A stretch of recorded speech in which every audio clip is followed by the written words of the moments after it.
To Israel, go to our chief foreign correspondent, Trey. What is good, guys? We're going to be responding, or my bad, reacting to what happened today. Iran launched counterattacks on a U.S. base, so let's figure that out.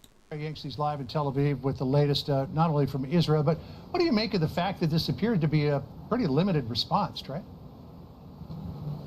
Yeah, John, good afternoon. We're getting more information from regional sources right now on this Iranian attack targeting the Al Udeid air base just outside of Doha, Qatar.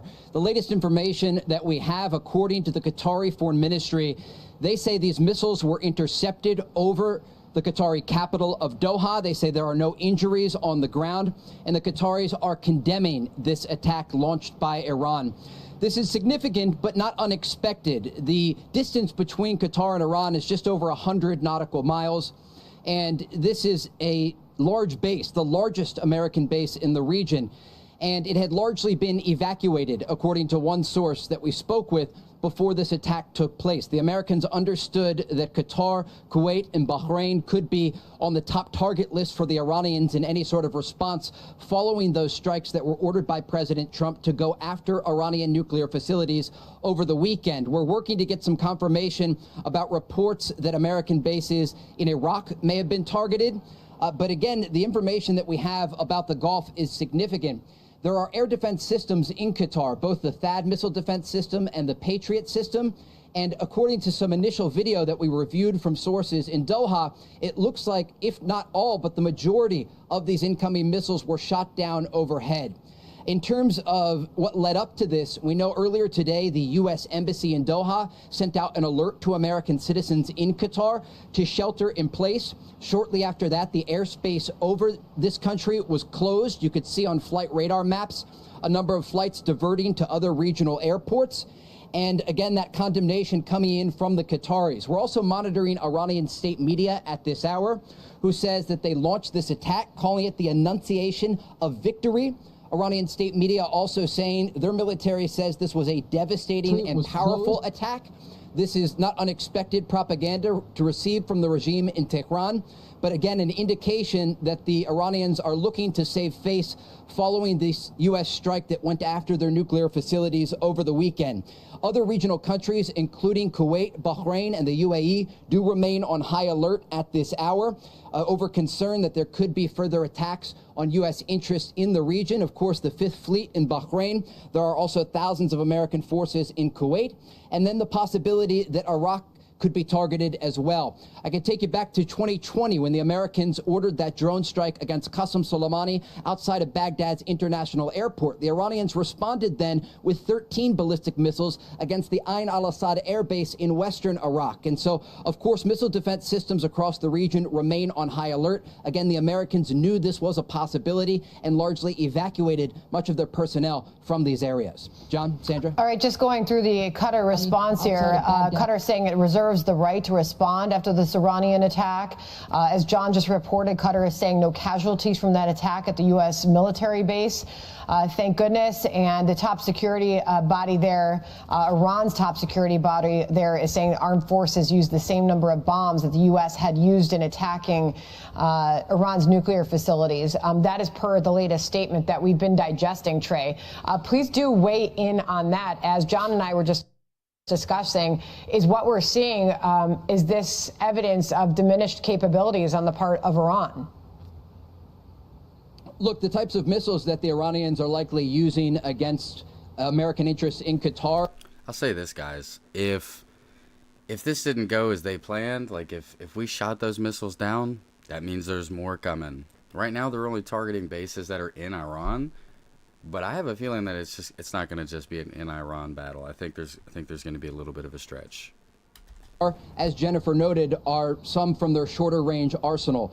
Cruise missiles or possibly medium-range ballistic missiles, but not the same missiles that they were using over the past 11 days to target major Israeli population centers. A Qatari source just sending me another statement that I do want to just read here live. From a spokesman for Qatar's foreign minister saying, we reaffirm that dialogue is the only way to overcome the current crisis and ensure the security in the region. and the peace of its people remains. And so the Qataris still, amid all of this, encouraging diplomacy and dialogue in the region. They have been one of the leaders in the Middle East over the past more than 600 days, trying to de-escalate regional tension, bring all parties to the table, and ultimately find some sort of off-ramp, ceasefire agreements, or at least temporary understandings. But as this war develops between Israel and Iran, there is concern that this could spiral and continue, because we heard from President Trump directly, we heard from Secretary of Defense Pete Hegseth, that any attack on American interests in the region would be met with a response. Everyone from American officials to... That's what they said. Bro, that's literally what they said. The message that we got from the Iranian government was, if we strike one of their bases, then we're gonna feel the retaliation. So you're gonna tell me that's what we're telling them too? Is that if you strike one of our bases in response to us striking one of your bases, you're going to feel our wrath. How long will that go on? You see what I'm saying, dude? It just, I'm going to let this play. Current and former Israeli officials warned Iran against such an attack taking place. Now, while this is limited in nature, it certainly does bring this entire conflict into a new chapter and raises questions about how the Americans might respond to this direct attack on their largest military base in the Middle East. This is a base that normally houses around 10,000 U.S. personnel. We have reported from the Al Udeid base just outside of Doha. It's about a 30-minute drive from the U.S. Embassy in the Qatari capital. And it's a place where there is a lot of coordination for U.S. Central Command. You might remember back in 2021 when those evacuation flights were taking place. Many of them were landing from Kabul, Afghanistan to Doha, Qatar at this airbase. And so it's a base that was built in the late 90s. It cost around $1 billion to build. And it is still owned by the Qataris, but it is, again, the largest American base in the region, and there is close coordination for U.S. Central Command done out of this base. It was largely evacuated before this took place, and again, according to a spokesman for Qatar's foreign ministry, no one was injured in this missile strike launched by Iran. But again, this shows that the Iranians are willing to respond directly to American interests in the region. And even before the war between Israel and Iran erupted 11 days ago, with this Israeli strike starting against the top IRGC officials, Iranian nuclear scientists, and of course Iran's nuclear program, the United States was preparing for this possibility. You might remember about 2 weeks ago, President Trump ordered a partial evacuation of the U.S. Embassy in Baghdad. There was a voluntary evacuation for the dependents of U.S. Embassy personnel and military spouses and children in places like Bahrain and Kuwait. The United States understood that as a war would develop between Israel and Iran, that U.S. interests in the... All I'm saying there is thank God they evacuated. Thank God. Region could come under attack. And of course, with those U.S. strikes against the Iranian nuclear facilities, those 3 facilities over the weekend, the officials here have been bracing for such a response. Israeli officials, though, remain on high alert, understanding that this is certainly not the end of Iranian response as it relates to Israel. But as for American forces in the region, again, the latest information that we can report attributable to Qatari officials is that there were no injuries in these strikes that took place just earlier this hour. And there is initial reporting coming in right now from the New York Times indicating that Iran coordinated the attacks with the American air base in Qatar.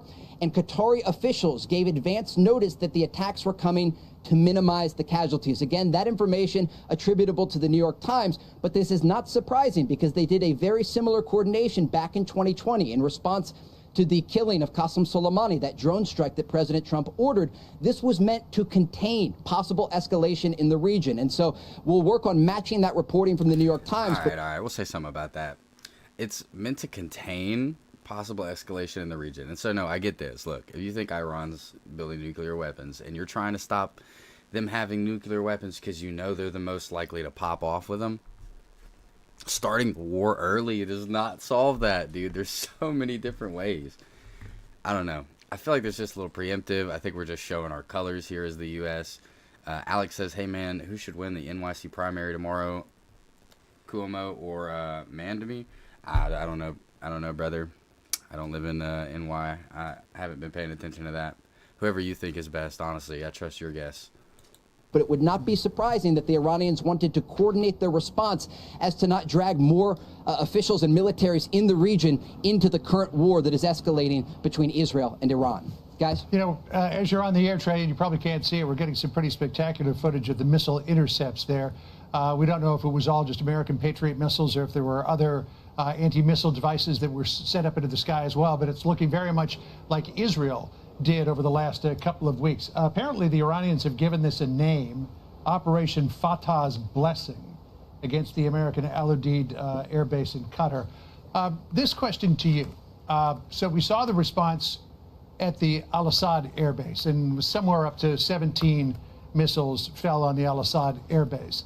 The fact that this was very limited, Iran says we matched the number of missiles to the number of bombs that were dropped on Iran. We had a number of 6 given to us by the Israelis, which would be far below the number of bombs that were dropped on Iran. I mean, does this suggest that this is merely a symbolic response so that the Iranian regime can say we punched America in the nose, whereas really, I mean, they didn't even ruffle a hair on our forehead? And see, motherfuckers saying stuff like that is what's going to get a bigger attack. Bro, if they just tried their best to break out one of our bases and they didn't get it, I don't think the first thing we should say is, hey, well, I didn't feel that. Bro, we're asking for it. We're asking for it. Yeah, absolutely. And they do this often to try and contain possible escalation in the region. We were on the ground in Baghdad, Iraq, when that other ballistic missile attack took place back in 2020. And there was an understanding that American interests could be moved. There was a warning to U.S. troops to prepare to get into shelters. There were a lot of minor injuries for forces then from the blast of those missiles back in 2020. But this coordination does take place to try and contain escalation. And in terms of Iran's capabilities across the region, it's important to remember that Iran still, despite the fact that Israel and the United States have gone after Iranian interests within their own country, and the Israelis have gone after these ballistic missile launching positions and other IRGC capabilities, weapons storage facilities, for example, the Iranians still have the ability to operate from other countries. They can, through their proxies, these Iran-backed Iraqi and Syrian Shia militias, launch limited attacks with missiles and rockets toward American interests in the region. And there are no reports indicating that that has taken place. And so Iran still has the ability to ratchet up the pressure against American interest in the Middle East. But it appears here they are trying to coordinate some possible response as to not drag the United States more directly into the fight. There's an understanding that the Americans have a capacity and they have weapons that the Israelis do not have, and a willingness, if American forces or interests in the region come under attack, to get more directly involved in the fight. And the regime in Tehran has been extremely weakened following the 11-day campaign that the Israelis have launched not only against their nuclear facilities, but also against top IRGC officials. Remember, in that opening wave, the Israelis took out nearly the entire chain of command for the IRGC Air Force commanders in the Iranian capital of Tehran. We've spoken with top Israeli intelligence officials who have described to Fox News how they are systematically hunting down Iranian officials. And this gives you a sense of how their military chain of command has been decimated over the past week and a half. And so they're still able to coordinate this response. There is an understanding that this is a very large country, more than 90 million people in Iran. And so, of course, they knew that if there was going to be a regional war, it would come in waves. And so they have capabilities. They still can target U.S. interests in the region. But again, it appears today that they've tried to limit this with just targeting initially this U.S. base just outside of Doha, Qatar. And according to reports, coordinate their response as to not drag the United States into the war more directly. Guys? All right. Trey, also just want... Did he say, hold on, we're going to back that shit up. Say that one more time, buddy. Say that one more time. The war more directly. Guys? All right. Reports coordinate their response as to not drag the United States into the war more directly. We don't need help doing that. Donald fucking Trump is going to make sure that we're involved in any war that even talks about the U.S. Do I hate that part of him? No. I mean, I'm glad to be a U.S. citizen, but you do not have to worry about the U.S. and their involvement in a war. Guys? All right. Trey, also just want to get this in here. Bahrain now says it has shut down airspace temporarily amid fears of retaliation by Iran against these U.S. attacks. Also, Rich Edson reporting for us has just informed us that President Trump is not yet in that situation, the Situation Room for that security meeting. So we do anticipate that is still happening, but we haven't gotten yet word that he has entered that meeting. Trey, we'll get back to you very shortly. Hey everyone, I'm Emily Campagno. Catch me and my co-hosts Harris Faulkner and Kaylee McEnany on Outnumbered. I do see that Trump apparently responds to it. Can we get some footage of what Trump says? In the Middle East. Hi, everyone. Mike Pace here. Thanks again for joining us. It is a new hour here on Live Now from Fox. Just past 4 p.m. Eastern. We are 1 p.m. out on the West Coast as we continue to update you on the big story of the day as the Middle East tensions continue to grow. This is the latest from Qatar earlier today with Iran taking strike or trying to at least at the one U.S. airbase out in Qatar. So we want to continue to bring you the very latest here on Live Now from Fox. Again, bring you these updates here in real time. And we also want to get some analysis as well, talking to experts in related fields about what is next here in the Middle East. And that is why I want to bring in our next guest to help break it all down for us this hour. Please welcome Ed Hussein, a senior fellow with the Council on Foreign Relations. Thanks so much for being here with us, Ed. And first off, if I could just get your reaction to what we saw earlier today in Qatar. Thank you, Mike, for having me. I appreciate it. I think Qatar is I'm glad he said that, because this other dude's saying Qatar. It's Qatar. Qatar. An illustration of the fact that there is a large American base in Al Udeid, and the Iranians feel the need to strike back for face-saving reasons that I remember you from yesterday. They want to be seen to be in a position of having responded to the American-led attack on their nuclear enrichment facilities. So this is two things. One, a face-saving measure for the Iranians, and two, an attempt to say to America and its allies, even in the Gulf region, that the Iranians will not sit back, the Iranian government will not sit back and watch this. And when we think about the next moves here, I mean, is Iran then hoping, okay, we tried to make a statement here, we hope now that President Trump and the U.S. Do not respond back? Or, I mean, is this something, because it would seem if you didn't have President Trump there, maybe this would all end. But having President Trump now as the president once again, it seems like it could ramp up even more. I mean, what's your feelings?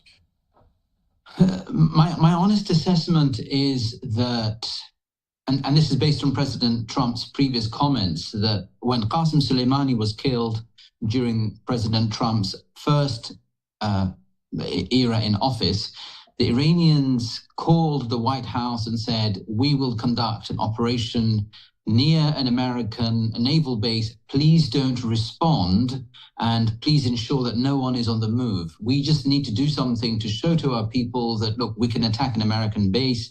And lo and behold, President Trump understood the messaging, the thinking, the instinct, the theater behind it, and nobody was killed. Similarly, here in Qatar, Al Udeid Air Base is almost a city in its own right. Nobody was killed. I suspect the Americans, especially the White House, were informed of this movement. And if there is no further... Okay, I see what he's on to. Do you guys think, what do you think about that? Do you think they let us know that they were going to fire shots because they had to? Obviously, we bombed them, so they had to, like, respond in some sort of way. Do you think they let us know that, so that's why we evacuated and were able to blow up the bombs and nothing happened? It's a good theory. It's a good theory. Further escalation. This may well be the end of the matter for now, but my fear isn't so much what President Trump will or will not do. I think he's wise enough, considerate enough to understand that this was a requisite move, and America, by all measures, has done what it wanted to do, again with no loss of American lives, destroying the American nuclear program. My concern is this: is there an internal attempt inside Iran to remove the supreme leader, Does the Supreme Leader die for other reasons? Are there intelligence operations led by the Israelis and others that we don't know about inside Iran? Does something happen inside Iran that causes a scenario that forces escalation? But this recent attempt on its own, I don't foresee resulting in any greater escalation. And Ed, what was your thoughts when we heard, before this weekend, it was the White House position that they did not seek a regime change in Iran, but that all changed by a Truth Social post by President Trump just yesterday. What did you make of that?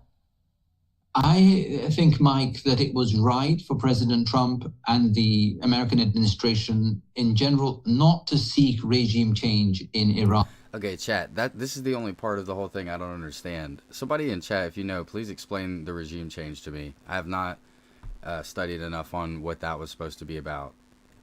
So when people keep bringing that up, but somebody in chat, just a TLDR, tell me, what regime change are we talking about? Given the mistakes of regime change and the disastrous consequences in Iraq, in Syria, in Libya, and in other parts of the Middle East, I don't think President Trump, or for that matter, the MAGA movement, is about regime change in foreign countries. It's up to those individuals and their countries to decide their future.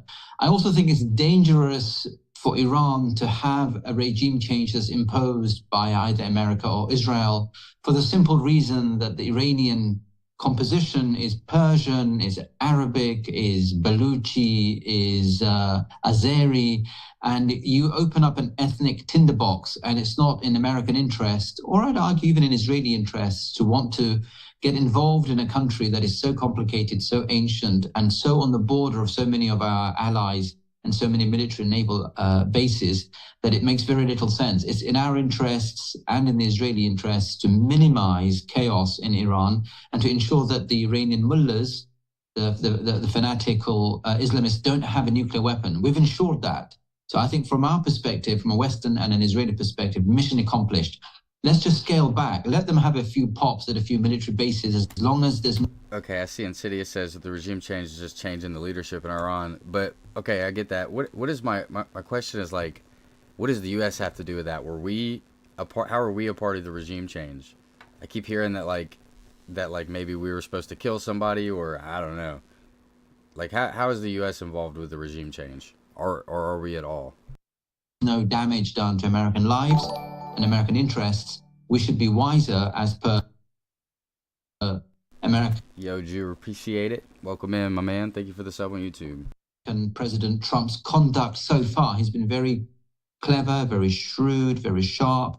No leaks. The execution has been much smoother than the Biden administration's withdrawal from Afghanistan, for example. So let's continue in that spirit. And do you think, I mean, it just seems like even starting when you look at it from last year's perspective with Iran to now, it seems like they've been exposed even greater, not only for themselves, but internationally as well. Is there any way that they could still come to the table and try to work something out? Or is it just right now, I mean, they're just trying to save face the best that they can? I think, Mike, the answer is in your question. The key phrase here is save face. Iran is an ancient civilization. Its people have a very strong shame and humiliation culture. They've just been brought to their knees by a nation nearby of only 8 million Jewish people. They are a nation in excess of 90 million people, i.e. the Iranians. And you've had a superpower from across, two oceans has come in and destroyed their most advanced nuclear and uranium enrichment program. This huge humiliation, and the mullahs, despite all of this claptrap about death to America, death to Israel, have not been able to defend their borders. They don't have control over their own skies. I mean, it's a humiliating position to be in. So you just want to respect, you don't kick a man or a woman when they're down, as they say. You want to respect the weaknesses that they have. What the fuck are we talking about? And keep them weak. We don't want to see an Iran that's supported to the point of removing sanctions and therefore re-strengthening, reviving Hamas, Hezbollah, the Houthis, anti-American, anti-Israeli forces in the region. And I think that's what our focus should be, on how do you ensure that the Iranian government in its current form does not regroup and revitalize its assets against American interests and American allies. And I think it's also worth bearing in mind that we don't want to bring our Arab friends and allies, Saudi Arabia, the UAE, Bahrain, in any greater danger. I think lots of people are uncomfortable tonight in that part of the world. We should be able to reassure our allies and our friends that being I've been looking at him this whole time. Look at this dude. A comrade of America means that they're safer and not in any way put in any greater danger. And we've done that so far. I think that's the way we ought to continue.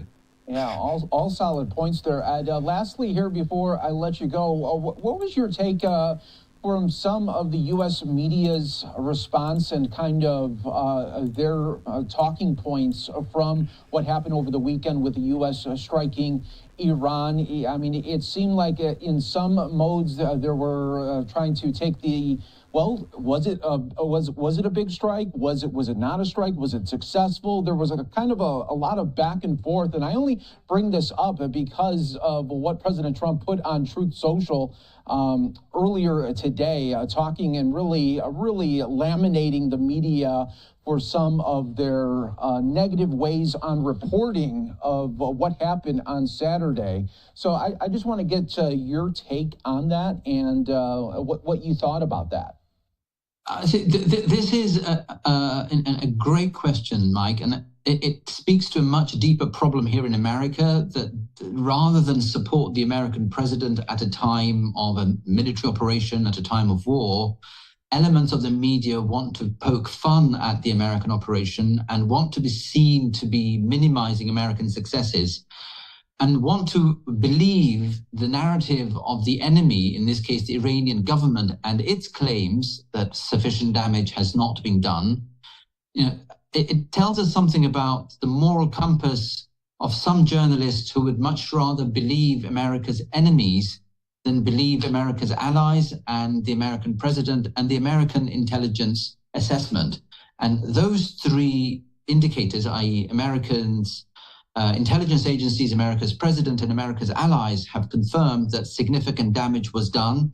The targets were chosen very carefully, and the nuclear facilities are no longer as strong as they were 3 days or a week ago. Now, that is success, and that success should be celebrated, and American military officials should be saluted. And no lives have been lost, and Iranians and the Iranian interests in the region have been weakened. And I think journalists have a moral duty to recognize that we've averted A, nuclear war, and B, American lives have been saved, and C, our allies and friends in the region, Arabs and Israelis, feel safer, and D, our enemies, i.e. the Iranians, Hamas, Hezbollah, Houthis, feel weaker. That should be the narrative, rather than navel gazing and saying, President Trump's operations somehow have not achieved what they sought out to achieve.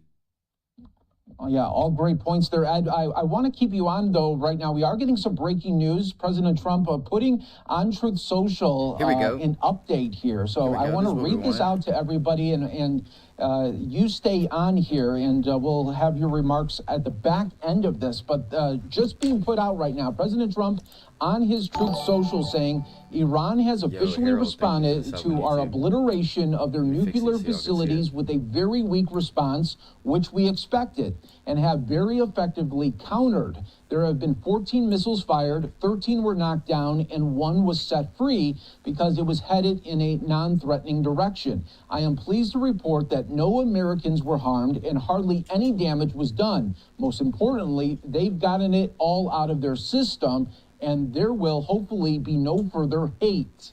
I want to thank Iran for giving us early notice, which made it possible for no lives to be lost and nobody to be injured. Perhaps Iran can now proceed to peace and harmony in the region, and I will enthusiastically encourage Israel to do the same.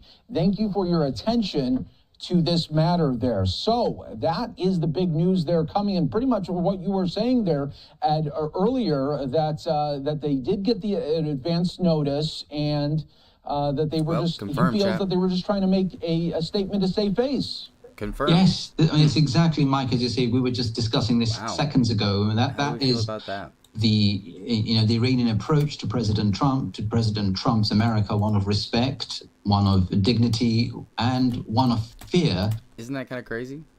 So we knew, like, if we know about it though, how is that a show of force? We were just like, okay, yeah, try to bomb us, and then we shot it down. That's crazy. Welcome in everyone that's just now joining. I see a lot of great points in chat. Let me know your opinions. Make sure you guys like the stream up so we get some more people in here. Because of the unpredictability of President Trump. But don't you just like those tweets when they're ending with "thank you for your attention to this matter"? There's an interesting language there. But I think the key point is that's a good sign up, I think, Ed. Yeah, there's something about it that's really endearing. Thank you for your attention to this matter. It's very businesslike. It's very, very precise. But I think the real line there is the Iranians alerted the Trump White House to this oncoming attack on Al Udeid air base. No lives were lost. The Iranians can pump up propaganda inside the country and say, look, we attacked an American air base. It seems as though now they're ready to de-escalate if they've been in touch with the Trump administration. And it seems as though, from what you've just read, President Trump is now saying to the Israelis and to Bibi Netanyahu, it's time to now de-escalate, bring the war down, and the Iranians want to talk. The Iranians want to engage.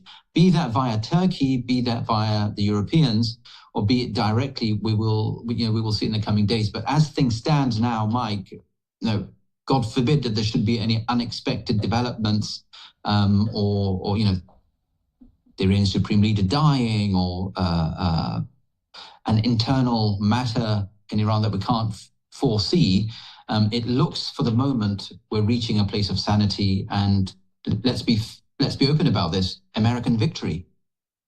Yeah, very, very true. And I mean, it seems at this moment that everything, the tensions, even when I just read that through, that it seemed like it was lowered to such a way. Now, okay, so it seems like if the U.S. and Iran are somehow on the same page, does that automatically mean that Israel will too? Or will they have their own agenda still and want to maybe pursue? My fear is that Israel has huge numbers of operatives inside the country. My fear is that there's a rogue operation of some sort against the supreme leader. My fear is that there are components inside Iran that think that the government is now so weak, it's time for a revolution of some sort. My fear is that there are elements that inside the IRGC or elsewhere that just feel so humiliated that any surrender from the top guns inside Iran does not cater to their sense of loss in Israel, in Palestine, in Yemen, in Iraq, in Syria, in Lebanon. I mean, they've lost on every front. How do you reconcile that loss, that humiliation, that shame in a country, in a culture that develops on the basis of emotion? So I want to believe President Trump, and I want to believe that we now de-escalate, and that should be the normal course of affairs. But we should not discount or disregard the possibility of a rogue operation in the coming days, weeks, and therefore, you've got to thank God that someone like President Trump is in the White House that can look at the situation and know his priorities, know his friends from his enemies, and then realize that no amount of attempts to derail where we are now, a sense of calm, a sense of peace, a sense of balance, should force any greater American action. Well, Ed, it was great to have you on. Thanks so much for your insight and analysis. Also, great to have you on during that breaking news with President Trump's statement. Terry, and live reaction. Mike, thank you. Yeah, thank you so with you, much. Mike. Thank you. You have a great one, and we will talk soon. All right, everyone. We'll take another 2-minute break. Stay right here with us. More to come on Live Now from Fox. All right, guys. So All right, everyone, welcome back here to Live Now from that was a quick 2 minutes. Thanks again for being with us here. Very, very fast-moving hour right now as we take you out to the White House, where President Trump finally just made some big announcements. This is what give me some video footage that of I Trump want to bring something. to your attention right now. So this is a series of truths that he did put out, saying that regarding the attack today at the American base in Qatar, I am pleased to report that in addition to no Americans being killed or wounded, very importantly, there have also been no Qataris killed or wounded. Thank you for your attention to this matter. Okay, so he puts there out there thanking Qatar as well. But then look at this one. This is the one that is making big news right now, as he says, Iran has officially responded to our obliteration of their nuclear facilities with a very weak response, which we expected. And we have very effectively countered. There have been 14 missiles fired, 13 were knocked down, and 1 was set free because it was headed in a non-threatening direction. I am pleased to report that no Americans were harmed and hardly any damage was done. Most importantly, they've gotten it all out of their system, and there will hopefully be no further hate. Didn't. I want to thank Iran for giving us early notice, which made it possible for no lives to be lost and nobody to be injured. Perhaps Iran can now proceed to peace and harmony in the region, and I will enthusiastically encourage Israel to do the same. Thank you for your attention. Guys, look at our fucking president, dude. This man got on Twitter and said, they've gotten it all out of their system, in quotation marks. Bro, what in the fuck world do we live in? Why is our president so funny? Why is our president a fucking comedian, dude? 2 terms. This is so funny. To this matter, and then he signs it there at the bottom. And then he says this one, congratulations, world. It's time for peace there. So President Trump wanting to take maybe a victory lap right now in what hopes that there will be these de-escalation efforts that we have seen from his post. He's hoping that Israel is going to want to do the same in the region as well. So some big news that was made there. We know that President Trump was in the Situation Room earlier today with his National Security Council and other members of the top brass of the Pentagon to continue to get updates, and they were monitoring it all in real time when this attack was happening at the U.S. Air Base in Iran. So we'll continue to follow those developments for you and so much more on Live Now from Fox. Do want to take another 2-minute break. We'll be back with much more top stories. That's insane. That has to be the funniest thing that I've heard literally all day. Hey, Kit Kat. Okay, this is the one that I was looking at.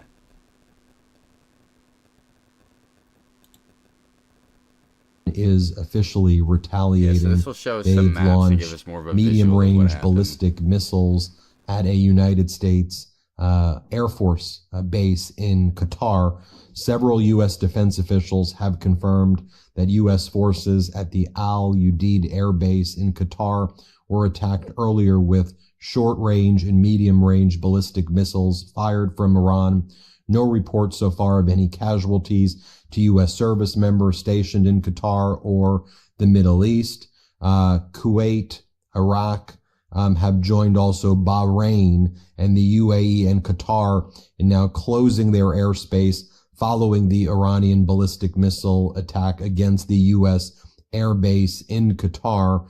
The White House is saying that Trump is monitoring the situation. Iran is calling this Operation Glad Tidings of Victory, again, targeting U.S. forces. And at this stage, we're getting footage like this. Panic scene in Doha during the Iranian ballistic missile attack earlier against the Al Udeid Air Base in Qatar. You can play this footage right here. Here we see the sirens sounding earlier in Bahrain as residents were told to take shelter. Let's play this clip right here. See, that part scares me, because imagine that happening in our city, which is totally possible.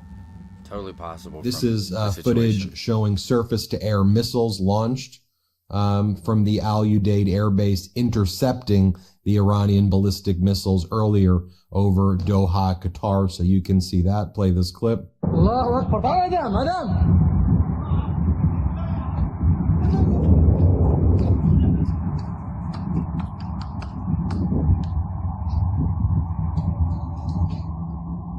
So right now, Trump is currently in the Situation Room. U.S. jets are scrambling over Saudi Arabia right now. The New York Times is reporting that Iran allegedly coordinated the attacks on the American airbase with Qatar and Qatari officials and gave advance notice that the attacks were coming to minimize casualties, according to 3 Iranian officials familiar with the plans.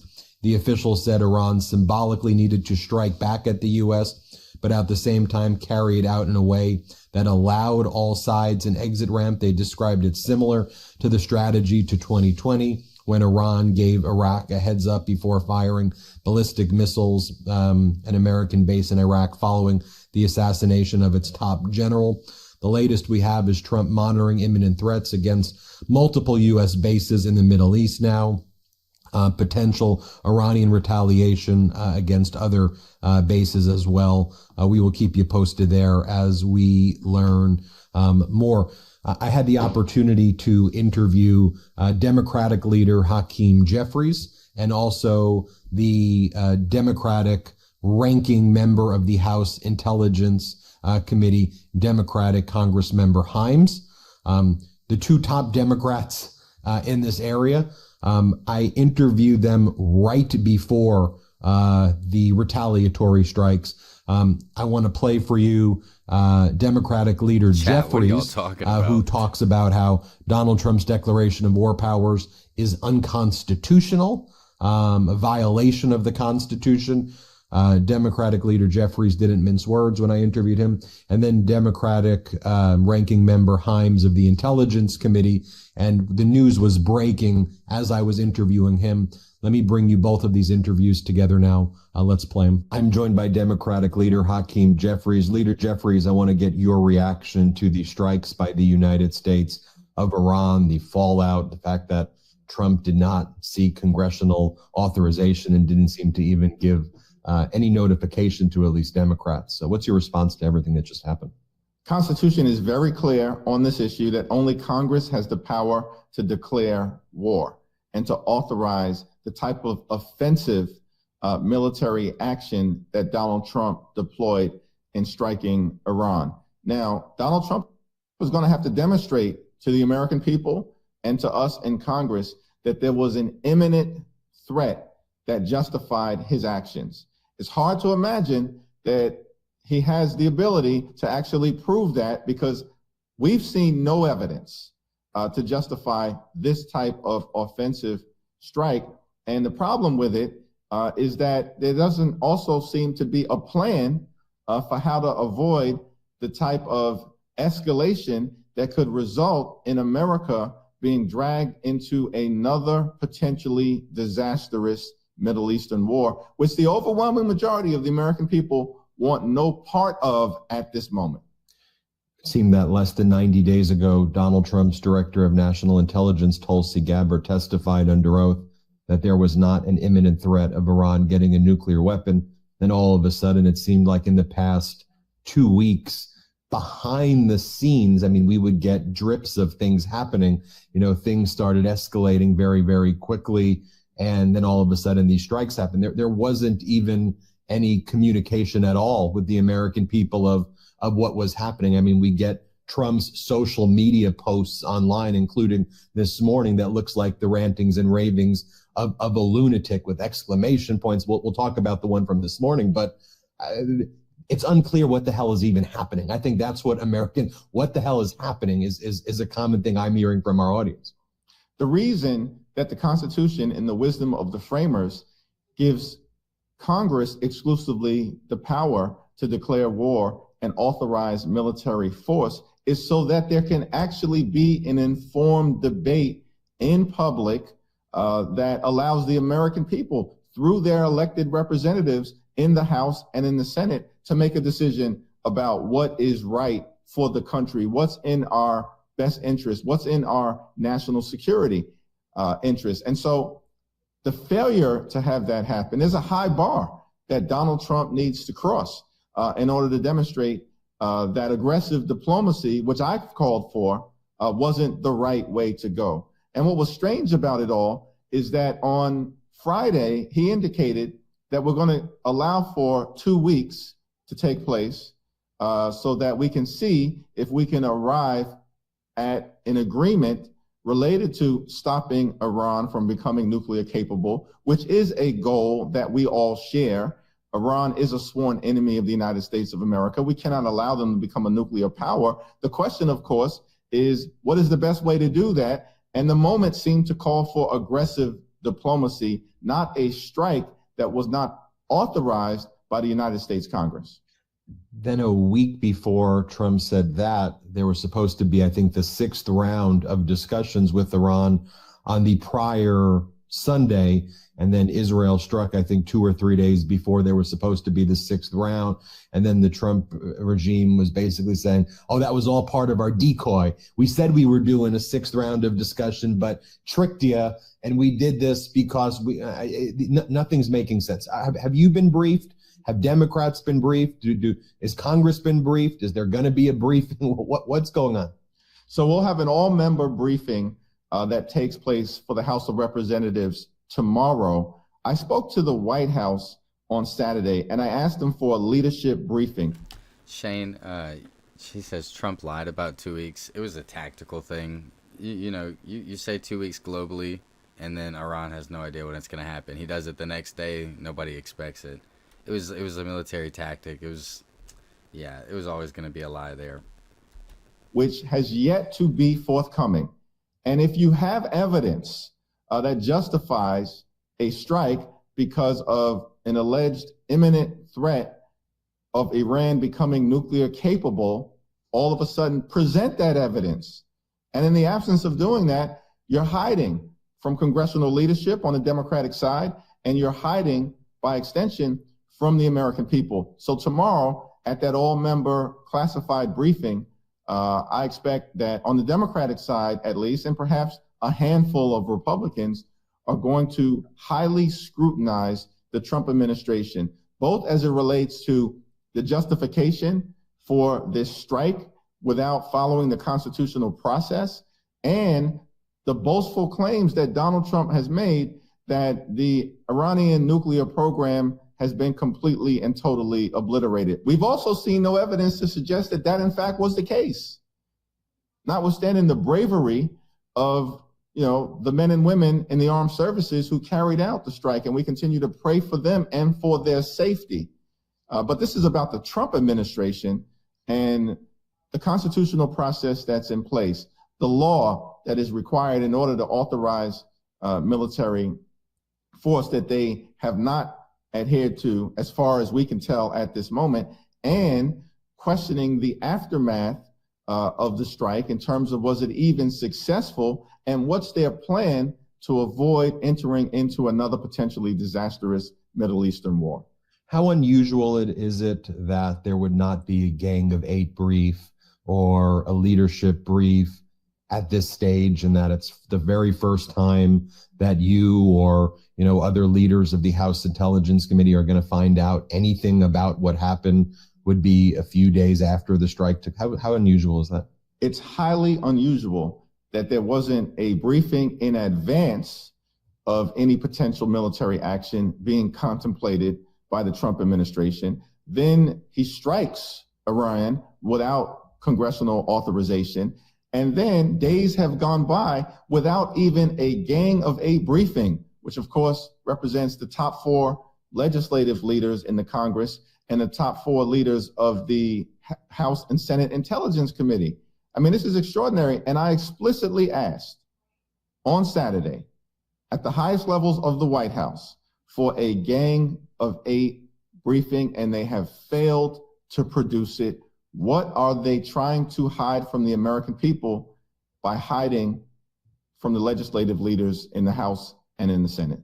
While this is going on, too, you have the disastrous budget bill working its way now through the Senate. They're making it, this was even possible, worse than what it looked like in the House. More cuts to Medicaid, more issues that are going to cause massive amounts of money, trillions added to the debt. What do you want the American people to know about that? Because, you know, it's seems like kind of whack-a-mole here, but we have to focus on all of this that's going down.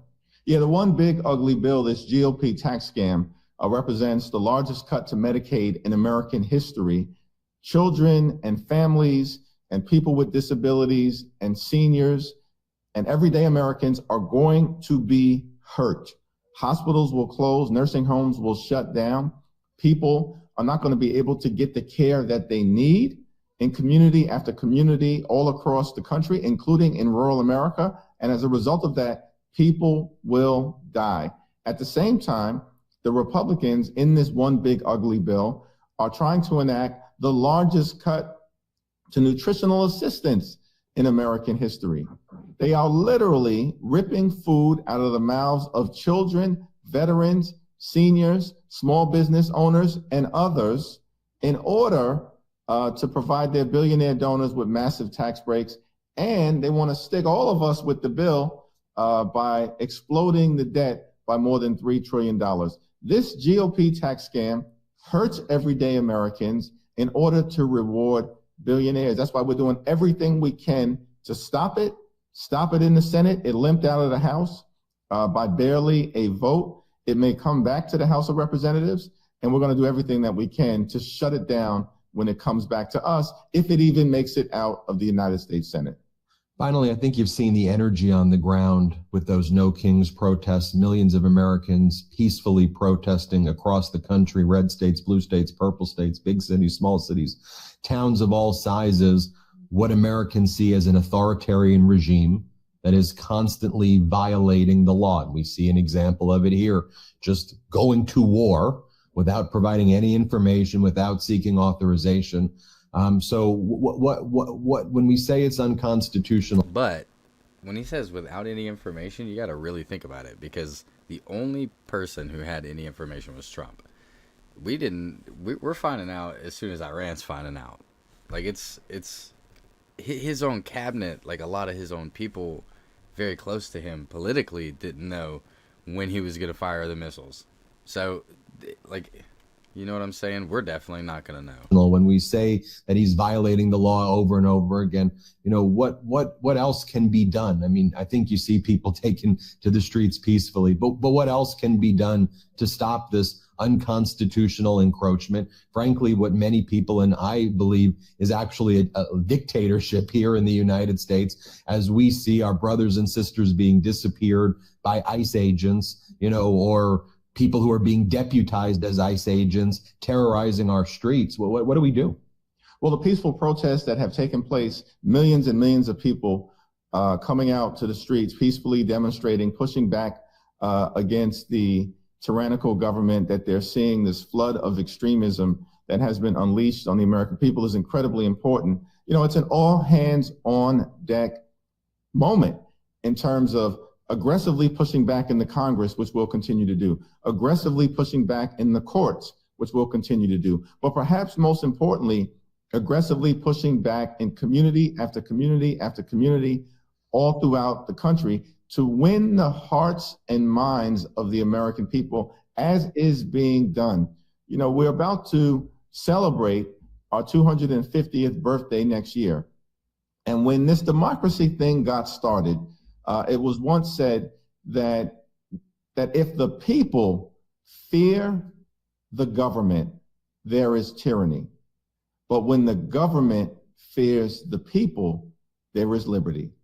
And if we want to get back to a place where there's liberty and justice for all in the United States of America, it's going to be important for us to continue to peacefully show up, stand up, speak up for what is right. Make sure we do what is necessary, of course, to win elections all across the country, including, perhaps most importantly, taking back control of the House of Representatives so we can cut Donald Trump's presidency in half legislatively. And together, I'm confident that if we continue to do the things that have been done, and we are in a more is more environment, so we have to continue to do more, all of us, that we will one day soon end this national nightmare and get our great country back on track. Democratic leader Hakeem Jeffries, thanks for joining us. Thank you, man. That was the interview with Democratic leader Jeffries. Now let me play you the interview of Democratic ranking member of the Intelligence Committee, Congressmember Himes. Let's play it. I'm joined by Democratic Congressmember Jim Himes, ranking member of the House Intelligence Committee. Congressmember, I just got to, show you what Donald Trump posted just moments ago and get your reaction to it as the ranking member of the House Intelligence Committee. Here's what he's posting. I think he coined the term panicking. He said, don't be a panicking, but he seems to be a panicking right now. Everyone keep oil prices down. I'm watching, exclamation point. You're playing right into the hands of the enemy. Don't do it, all in caps. And then he posts, to the Department of Energy, drill, baby, drill. And some of those words are in caps. And I mean now. I mean, does he actually think that they do the drilling at the Department of Energy? And then he says this message to Russia's former president Medvedev. Did I hear that former President Medvedev from Russia casually throwing around the N-word, nuclear, and saying that he and other countries would supply nuclear warheads to Iran? Did he really say that? Or is it just a figment of my imagination? If he did say that, if he did, confirm. Let me know immediately. The N-word should not be treated so casually. I guess that's why Putin's the boss. By the way, if anyone thinks our hardware was great over the weekend, far and away the strongest and best equipped we have, 20 years advanced over the pack, is our nuclear submarines. They are the most powerful and lethal weapons ever built, and they just launched the 30 Tomahawks. Congressmember Himes, who is it that once said, walk softly and carry a big stick? And I think that policy was probably the right way. What in the world is this? Yeah. Look, I think this is his advisors telling him, well, oil prices could go up if the, Iranians decide to shut the Straits of Hormuz, which is where 20% of global oil comes through. I think that's probably what's going on. And by the way, I can confirm for him, not that he listens to me, but I can confirm for him that Medvedev put up some sort of social media post, so I can at least get that done for him today. Medvedev did in fact say that he may, Russia may provide nukes, but I don't believe that that's going to happen. I don't believe that individually we've got the ability to keep oil prices down. And I also don't believe that the Department of Energy has anything to do with oil drilling. Now, that said, what's really going on here, of course, is, maybe the man's a little nervous because he's gotten himself and us into a massive, massive gamble that involves gasoline prices and nuclear weapons and all sorts of serious things. But look, it's the classic Trump thing, right? It's the game of chicken, or I think this goes back to the Nixon administration. What if you're the craziest guy in the room? If you're the craziest guy in the room and you've got nuclear weapons and don't really understand what's going on, which is certainly all of those posts suggest to be true, people are likely to give you a wide berth and a big margin. So I think that's what's going on. Well, I'll tell you what I think I'm scared of is we've already heard that they're in talks with Russia. A lot of people think Russia won't provide nukes, but let's have a hypothetical. If nuclear war was to happen, who do you think would be involved? Some people might say America. Some people might say Russia. Some people might say, there was a good while we said North Korea. But honestly, to me, Russia and America are like a given. It might not happen now. It might not happen while we're alive. But what are they built for? What does anybody on this planet have those bombs for? You get what I'm saying? We're not going to launch them into space. Well, I think that worked with Kim Jong-un. We see how powerful they are in North Korea. I'm being sarcastic. I mean, the thing of what Treasury Secretary Scott Bessent in Donald Trump's trade policies referred to it as the crazy Ivan theory. He goes, he's crazy. That's the unifying principle right now in American foreign policy and trade policy, is that we're the craziest and you don't know what we're going to do. You're going to wake up Is he going to start posting N-word nuclear bomb, crazy guy, or is he going to go golfing? What's going to happen? But we're the United States of America, damn it. Don't we go through deliberative process, and Congress is supposed to be the ones who authorize war, and they talk about these things so we know we have good intelligence? We don't have a director of national intelligence show up 90 days ago and say, nope, we don't see a major threat right there anytime soon. And then have the president go, yeah, don't believe her. She doesn't know what she's talking about. That kind of, I don't like crazy, Congressman. Yeah, fair enough. I'm quite sure the Canadian people would be very happy to receive you into the warm embrace of their citizenship if you're not going to make it this next 3 years of crazy. Look, I also think I've been thinking a lot about this. I think that there is not likely to be a lot of really good news here. What do I mean by that? What I mean by that is that, we don't even know if the uranium was in Fordo or Natanz or Esfahan. It's quite possible, since this was an advertised raid, that the Iranians loaded that stuff up into a truck, or a bunch of trucks, I should say, and moved it. Now, maybe we'll figure that out, but I think there's one thing that would be a good and visible outcome here, and that's what the president was contradicting all of his people on yesterday, which is regime change. Look, if the Iranian people finally find a way to get rid of these evil SOBs under whom... Bro, I would do a push-up for every person in chat right now to not get drafted. Not gonna lie to you.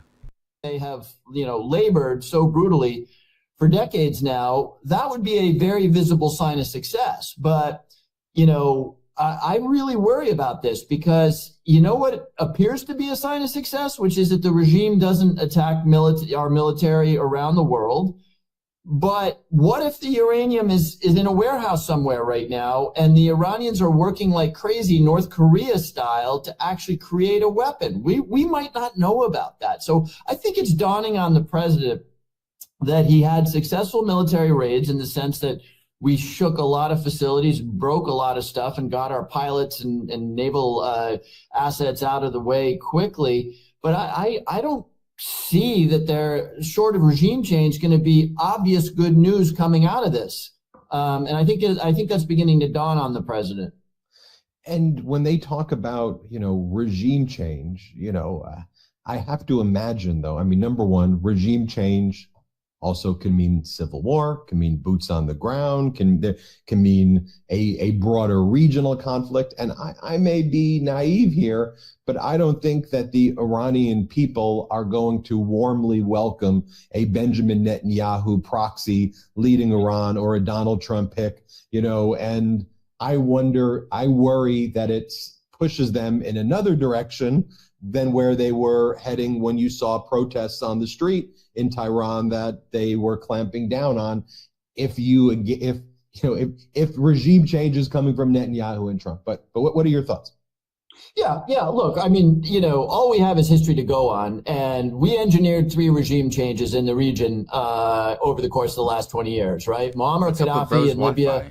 We had a lot to do with that. We destroyed the Taliban in Afghanistan. Bro. In 2001, and of course Iraq, right? Now, Libya, Afghanistan, and Iraq. Did any of those go our way? No, they did not. Regime change in Iraq led to a brutal war that killed 4,400 Americans. It empowered Iran. Libya is a hellscape right now, chaotic, and Afghanistan is right back under the direction and lead of the Taliban. Now, there are differences, to be fair here, right? Iran is a nation of 90 million people. Note that, Senator Cruz, that is actually, commercially, it's not Afghanistan. You've got educated people. These people can't stand their own regime. So I'm not going to say that it's impossible. I'm just going to say that the historical record is not a happy one. And as long as we're on the topic, we haven't talked about it yet, but this is precisely the kind of action that Congress should have been consulted on. There's not a lot of ambiguity in the War Powers Act. The War Powers Act says the president can go to war if there is an immediate attack on the United States, or if there's been a declaration of war or congressional approval. Now, there's a lot of whataboutists out there right now saying, oh, well, Biden did it and Bill Clinton sent, tomahawks into Somalia and stuff. And yes, presidents have consistently abrogated congressional power. But here's the difference, right? When President Clinton sent a bunch of missiles into Somalia, or when Joe Biden put troops on the ground in Syria. We weren't playing a nuclear game the way we're playing right now. We didn't have 40,000 troops that were very much under the guns of the people that we were going after. And so the Constitution would say you always do this, and I get it, presidents haven't always done it, but you sure as hell do it when the stakes are as high as they are in this Israeli and subsequent U.S. strike on Iran. And, that was the intention of the founders in the Constitution. And we got to not forget that if there's 40,000 people at risk, the people who represent those 40,000 people and their families get to have a conversation about whether this is a good idea. Breaking news, we're learning from Axios and other reporting that it does appear Iran is now launching missiles at United States assets in the Middle East. Axios is reporting right now that Israel detected the launch of at least 6 ballistic missiles by Iran against Qatar. Explosions are currently being heard over Doha in Qatar. There's also now reports of missile launches now against United States bases in Iraq as we've been recording this. Now, I'm obviously just getting this information. I need to go and further verify it, but some credible sources are reporting it. I'll start with the caveat of, if that is true, what's your reaction? Well, it's not surprising, but it's pretty scary, right? And it's pretty scary in the sense that we can defend those bases, and I'm thinking of the naval base at Bahrain. I'm thinking of the air base that we have in Qatar, and obviously other deployed troops around the region. The Iranians have the ability to do a lot of harm. We're pretty good at defending those bases and those assets, but they could, I pray God this doesn't happen. But if the reports are correct, we may close out the day today with American casualties, which again, I'm not sure anybody would have supported, or at least should have been taken into account by congressional debate and congressional approval of this strike. And look, it's fairly obvious to say that if there are American casualties, there will be a response to that. And now we are in a war. You saw the president. The president was doing everything he could to say this is a one-off. We're just going to destroy a whole bunch of your stuff, but that's it. That's it. Don't worry about it. That's not the way the world works, right? The Iranian regime has their own politics, and they're already looking humiliated and weak. And if they do nothing, I suspect they fear for their own survival. So anyway, if those reports are true, let's just pray that Americans there stay safe. I think it was General Mattis who said, the other side in a war also gets a vote. And that's one of the problems in war. Want to get just your final thoughts about, everything right now. Your message to the American people. You're the ranking Democrat on the Intelligence Committee.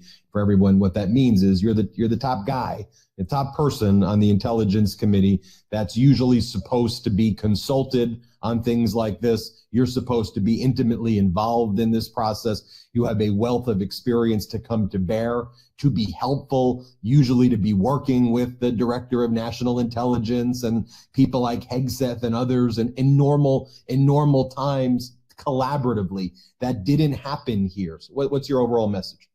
Yeah, look, my overall message is we shouldn't be in this place. We should not have taken an act of this consequence without somebody other than the guy in the Oval Office deliberating. There's way too much at stake. There's 40,000 troops. There's the survival of allied regimes like Jordan, right? I keep pointing out that the King of Jordan sits in a very precarious throne, right? Because the Jordanian street is not one bit happy that the Israelis and the Americans are attacking Iran.